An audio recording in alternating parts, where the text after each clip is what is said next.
Jonathan Maberry. I'm a New York Times bestselling author, and I write a lot of different things. I'm one of those authors that likes to jump around from genre to genre. I write mainstream thrillers, horror, science fiction, fantasy, weird westerns, steampunk, and a few other genres I'm probably forgetting. I write for adults and for teens, and I also write comics and short stories. And that's what I've been doing the last 10 years. Before that, I spent 25 years as a nonfiction writer doing magazines, features, greeting cards, and everything else. So I'm an all-purpose writer. I'm giving 2 workshops at the conference. One is one of my all-time favorites that I've been teaching for a long time, which is writing fight and action scenes. Good books depend on action, and action doesn't always mean punching somebody. Action is how the story moves along at a good pace. I like to tell stories that make those types of scenes believable. So even if it's a 15-year-old kid fighting a werewolf, there is an interior logic to it. There's physics and physiology, psychology. There's anatomy that you need to consider, even with the fantastic. All of those things, when considered, help you construct a really effective fight scene that not only drives the story forward, but deepens your understanding of the characters. And that's what I'll be discussing in that particular workshop. The other workshop I'm giving is the writer's process. It's funny, a lot of people want to be writers, but a lot of people don't know how to be writers.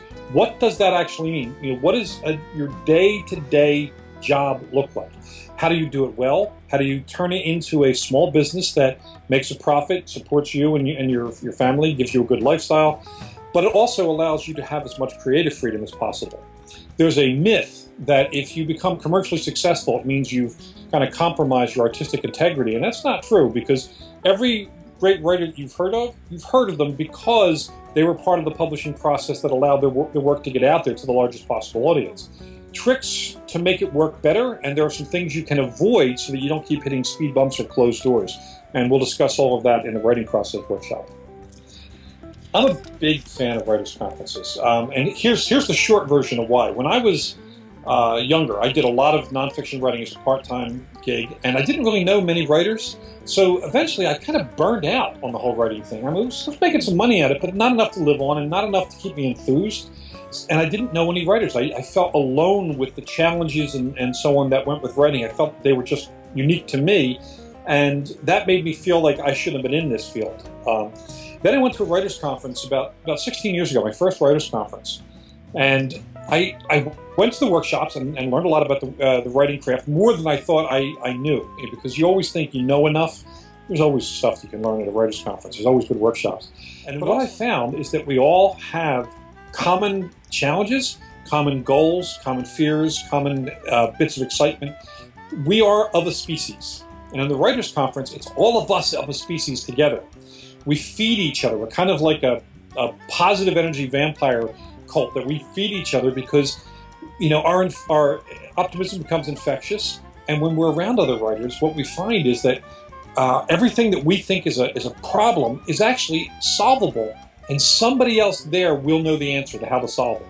So the networking is really not only encouraging in the moment, but it gives you things you can take with you after the conference, put immediately into practice, and you benefit from it. So I am a huge fan of writers' conferences because I have absolutely seen the positive effects. Since that first conference 16 years ago, I went from writing part-time to writing full-time, making a really good living at it, having a blast. And now almost everyone I know is a writer. So I'm among my own species. And I'll close with this. Think about what my job description is. I get to make up stuff for a living and get paid for it. Is there a better job than that? I don't think so.